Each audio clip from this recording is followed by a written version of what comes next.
ಆತ್ಮೀಯ ಬಂಧುಗಳೇ, ಶ್ರದ್ಧೆಯ ತಂದೆ ತಾಯಿಯಂದರೆ, ನಲ್ಮೆಯ ಸಾಹಿತ್ಯಾಭಿಮಾನಿಗಳೇ, ನಾವು ಪ್ರತಿದಿನ ತಿನ್ನುವ ಅನ್ನದ ಭತ್ತವನ್ನು ಬೆಳೆದವರು ಯಾರು ನಿಮಗೆ ಯಾರಿಗಾದರೂ ಗೊತ್ತಿದೆಯಾ? ಅದು ಎಲ್ಲಿಯದು? ಯಾವ ಹೊಲದ್ದು? ಆ ಭತ್ತ ಬೆಳೆದ ರೈತನ ಮನೆ ಎಲ್ಲಿದೆ? ಆತನ ಹೆಸರೇನು? ಹೋಗ್ಲಿ, ಬೆಳೆದ ಭತ್ತವನ್ನ ಮೂಟೆಗೆ ತುಂಬಿ ಸರಕಿನ ಲಾರಿಗೆ ಹಾಕಿದ ಆ ಕಾರ್ಮಿಕನ ಹೆಸರಾದರೂ ಗೊತ್ತಾ? ನೋಡಿ, ಎಷ್ಟೋ ವಿಚಾರಗಳು ನಮಗೆ ಪ್ರತಿದಿನ ದೊರೆಯುವ ಅಂಶಗಳ ಬಗ್ಗೆ ಗೊತ್ತಿಲ್ಲದೆ ಇರುವಾಗ ಸ್ವಾಭಾವಿಕವಾಗಿ ನಡೆಯುವಂತಹ ಕ್ರಿಯೆಗಳ ಅರಿವು ನಮಗಿದ್ದರೂ ಕೂಡ ಆ ರಹಸ್ಯದ ಬಗ್ಗೆ ತಿಳಿಯುವ ಗೋಜಿಗೆ ನಾವು ಹೋಗೋದೇ ಇಲ್ಲ. ಯಾಕೆ? ಪ್ರಕೃತಿ ಯಾರಿಗೂ ಯಾರಲ್ಲೂ ಭೇದವನ್ನ ಉಂಟು ಮಾಡಲ್ಲ. ಯಾಕೆಂದ್ರೆ ಅದೇ ಪ್ರಕೃತಿಯ ನೈಜ ಸ್ವಭಾವ. ಭೇದ ಇರುವುದು ಬರೀ ನಮ್ಮ ಮನಸ್ಸಿನಲ್ಲಿ ಮಾತ್ರ. ಇಂತಹ ಅದ್ಭುತವಾದಂತಹ ವಿಷಯವನ್ನ ತಿಳಿಸುವ ಕಗ್ಗ ಇದಾಗಿದೆ. ಈ 69ನೇ ಕಗ್ಗ ಹೀಗಿದೆ.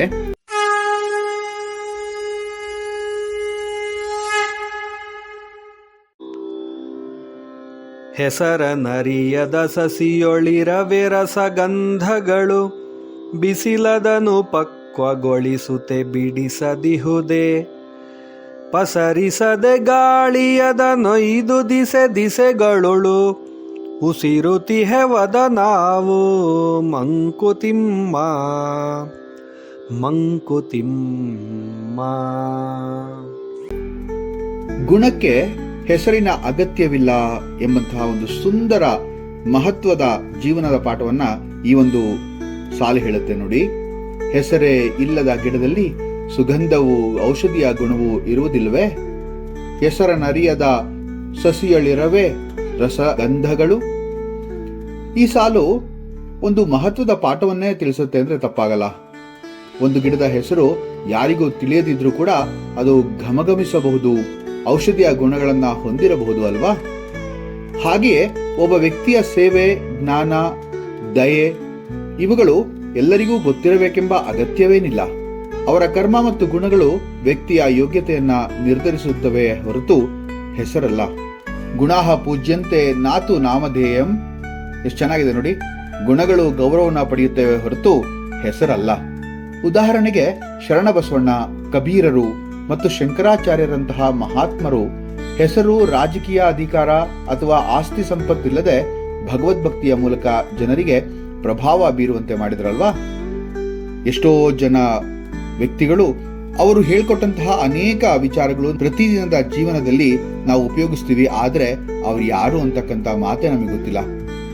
ಯೋಚನೆ ಮಾಡಿ ನೋಡಿ, ಮೊಟ್ಟ ಮೊದಲನೆಯ ಬಾರಿಗೆ ಭತ್ತದಿಂದ ಅನ್ನವನ್ನ ಮಾಡುವಂತಹದ್ದು ಯಾರು ಹೇಳ್ಕೊಟ್ರು ಅಂತ ಯಾರಿಗಾದ್ರೂ ಗೊತ್ತಾ?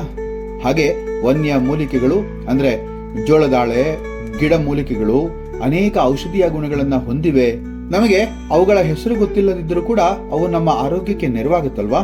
ಹಾಗೆ ಎಷ್ಟೊಂದು ವಿಚಾರಗಳಲ್ಲಿ ನಮಗೆ ಅದರ ಕರ್ತೃ ಯಾರು, ಅದನ್ನ ಹೇಗ್ ಮಾಡಿದ್ರು ಅನ್ನೋದು ಗೊತ್ತಿಲ್ಲದಲೇ ಇದ್ರೂ ಕೂಡ ನಮ್ಮ ಜೀವನಕ್ಕೆ ಅದು ಬಹಳ ಮಹತ್ವಪೂರ್ಣವಾಗಿರುತ್ತೆ. ಹಾಗೆ 2ನೇ ಸಾಲು ಬಹಳ ಸುಂದರವಾಗಿ ಹೇಳ್ತಾರೆ. ಬಿಸಿಲದನ್ನು ಪಕ್ವಗೊಳಿಸುತ್ತೆ ಬಿಡಿಸದಿಹುದೇ. ಸೂರ್ಯನಿಗೆ ಬೇಡಿಕೆಯನ್ನ ಇಟ್ಟಿರುವುದಿಲ್ಲ, ಆದ್ರೆ ಅದು ಹಣ್ಣನ್ನ ಪಕ್ವಗೊಳಿಸುತ್ತಲ್ವಾ? ಇಷ್ಟು ಸುಂದರವಾಗಿದೆ ನೋಡಿ. ನಿಷ್ಕಾಮ ಕರ್ಮ ಅಂತಕ್ಕಂಥ ಮಾತು ಇದೆ ಅನ್ಸುತ್ತೆ. Selfless action. ಈ ಸಾಲು ನಿಷ್ಕಾಮ ಕರ್ಮದ ಒಂದು ಅದ್ಭುತವಾದಂತಹ ಒಂದು ಉದಾಹರಣೆ ಅಂತಾನೆ ಹೇಳ್ಬೋದು. ಯಾರಾದ್ರೂ ಸೂರ್ಯನ ದಿನ ಬೇಡ್ಕೊಂತೀವ ನಾವು? ಇಲ್ಲ ಅಲ್ವಾ? ಅವನು ಆತ ತನ್ನ ಕೆಲಸವನ್ನ ಚಾಚು ತಪ್ಪದೆ ಮಾಡ್ತಾನೆ ಇರ್ತಾನೆ. ಯಾರು ಅವನಿಗೆ ಏನನ್ನು ಹೇಳಬೇಕಾದ ಅವಶ್ಯಕತೆನೇ ಇಲ್ಲ. ಹಾಗೆ ಸೂರ್ಯನು ಯಾವ ಫಲಾಪೇಕ್ಷೆಯನ್ನು ಕೂಡ ಮಾಡಲ್ಲ. ಫಲಾಕೃಪೆಯನ್ನ ನಿರೀಕ್ಷಿಸದೆ ತನ್ನ ಕರ್ತವ್ಯವನ್ನ ನಿರ್ವಹಿಸ್ತಾನಲ್ವಾ? ಹಾಗೆ ನಾವು ಕೂಡ ನಮ್ಮ ಕರ್ತವ್ಯವನ್ನ ನಿರೀಕ್ಷೆಗಳಿಲ್ಲದೆ ಮಾಡಬೇಕು ಅಂತ ಹೇಳುವಂತಹ ಒಂದು ಸುಂದರ ಮಾತು ಈ ಒಂದು 2ನೇ ಲೈನಲ್ಲಿ ಇದೆ. ತಸ್ಮಾದ್ ಆಸಕ್ತಃ ಸತತಂ ಕಾರ್ಯಂ ಕರ್ಮ ಸಮಾಚರ, ಅಸಕ್ತೋ ಹ್ಯಾಚರನ್ ಕರ್ಮ ಪರಮ ಪ್ರೋತಿ ಪೂರುಷಃ ಅಂತ ಎಂತಹ ಸುಂದರವಾದಂತಹ ಮಾತನ್ನ ಇಲ್ಲಿ ಕೃಷ್ಣ ಭಗವದ್ಗೀತೆಯ 3ನೇ ಅಧ್ಯಾಯದ 19ನೇ ಶ್ಲೋಕವಾಗಿ ಹೇಳ್ತಾನಲ್ವಾ? ಯಾವುದು ಕೂಡ ನಾವು ನಿರಾಸಕ್ತಿಯಿಂದಲೇ ಕರ್ತವ್ಯವನ್ನು ಮಾಡಬೇಕು. ನಿರಾಸಕ್ತಿ ಅಂದ್ರೆ ಆಸಕ್ತಿ ಇಲ್ದಲೆ ಅಂತಲ್ಲ, ನಿರಪೇಕ್ಷೆಯಿಂದ ಅಂದ್ರೆ ಫಲವನ್ನ ಅಪೇಕ್ಷೆ ಮಾಡದಲೆ ಕರ್ತವ್ಯವನ್ನ ಮಾಡಬೇಕು ಅಂತಕ್ಕಂಥ ಒಂದು ಮಾತನ್ನ ಇಲ್ಲಿ ಹೇಳ್ತಾರೆ. ನಮ್ಮಲ್ಲಿ ಅಂತಹ ಅನೇಕ ಉದಾಹರಣೆಗಳಿದೆ. ಭಗತ್ ಸಿಂಗ್, ಸುಭಾಷ್ ಚಂದ್ರ ಬೋಸ್ ಅವರಂತಹ ವೀರರು ದೇಶಕ್ಕಾಗಿ ತಮ್ಮ ಪ್ರಾಣ ತ್ಯಜಿಸಿದ್ರಲ್ವಾ. ಭಗವಂತನ ಪ್ರೀತಿ ಮಳೆ ಹಾಗೆ, ಅದು ಎಲ್ಲರ ಮೇಲೂ ಸುರಿಯುತ್ತೆ, ಯಾರನ್ನು ಕೂಡ ಆಯ್ಕೆ ಮಾಡಿಕೊಳ್ಳೋದಿಲ್ಲ.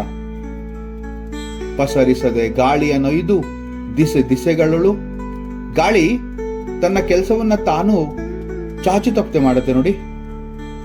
ಗಾಳಿ ತನ್ನನ್ನು ತಾನೇ ಪ್ರಸಾರ ಮಾಡದೆ ಎಲ್ಲೆಲ್ಲೂ ತಾನಾಗಿ ಹರಡುತ್ತಲ್ವಾ. ಈ ಸಾಲು ತತ್ವಜ್ಞಾನ ಮತ್ತು ಸಂತ ವಚನಗಳ ಹರಡುವಿಕೆಯನ್ನ ಪ್ರತಿಬಿಂಬಿಸುತ್ತೆ ಅಲ್ವಾ. ಒಳ್ಳೆಯ ಯೋಚನೆ, ಪ್ರೀತಿ, ಸಹಾನುಭೂತಿ ಇವು ಸ್ಫೂರ್ತಿದಾಯಕವಾಗಿದ್ದು ಅದನ್ನ ವ್ಯಕ್ತಿಯೇ ಬಲವಂತವಾಗಿ ಹರಡಬೇಕಾಗಿಲ್ಲ.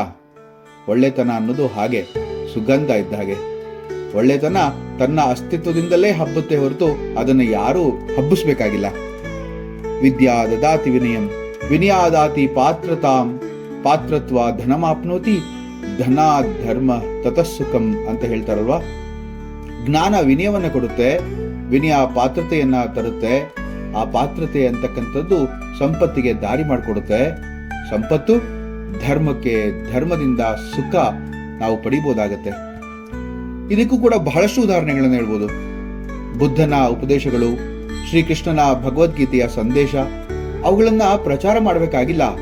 ಅವು ತಾನಾಗಿಯೇ ಜನಮನಸ್ಸಲ್ಲಿ ಸದಾ ಕಾಲ ಉಳಿಯುತ್ತೆ.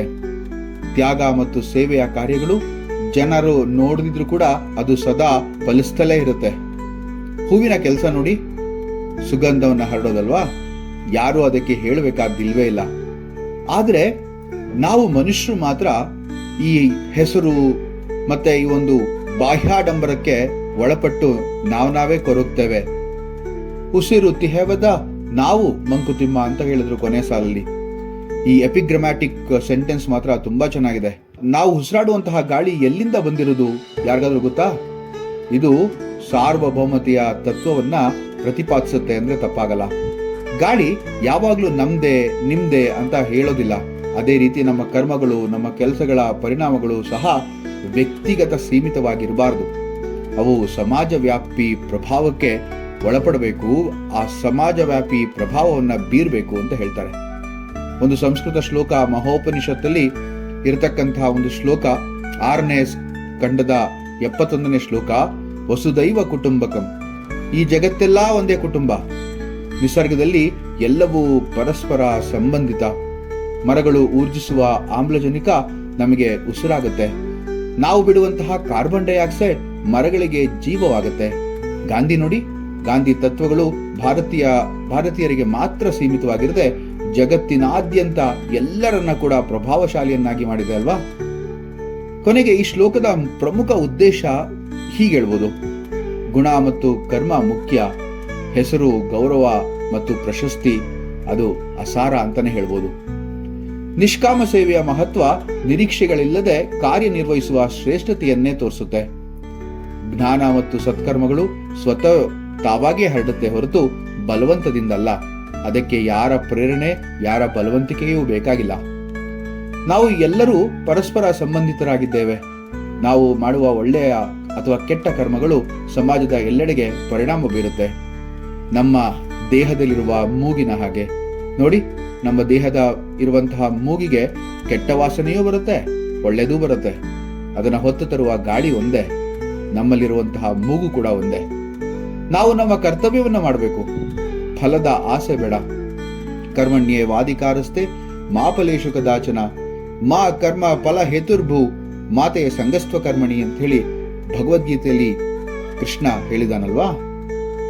ಫಲದ ಆಸೆ ಬೇಡ. ಯಾಕೆ ಅಂತಂದ್ರೆ ಒಳ್ಳೆಯದು ತಾನಾಗಿ ಹರಡುತ್ತೆ. ದೇವರು ಎಲ್ಲದರ ಪಥವನ್ನ ನಿರ್ಮಿಸಿರುತ್ತಾನೆ ಅಂತಾನೆ ಹೇಳ್ಬೋದು. ಆದ್ರಿಂದ ನಿಷ್ಕಾಮ ನಿಷ್ಕಲ್ಮಶ ಗುಣವನ್ನ ಯಾವತ್ತೂ ಕೂಡ ನಮ್ಮದಾಗಿಸ್ಕೊಳ್ಳೋಣ. ಹೀಗೆ ಈ ಒಂದು ಸುಂದರವಾದಂತಹ ತತ್ವಜ್ಞಾನದ ಕಗ್ಗ ಇಲ್ಲಿಗೆ ಮುಗಿಯುತ್ತೆ. ಮುಂದಿನ ಕಗ್ಗದೊಂದಿಗೆ ಮತ್ತೆ ಭೇಟಿ ಆಗ್ತೇನೆ. ನಮಸ್ಕಾರ.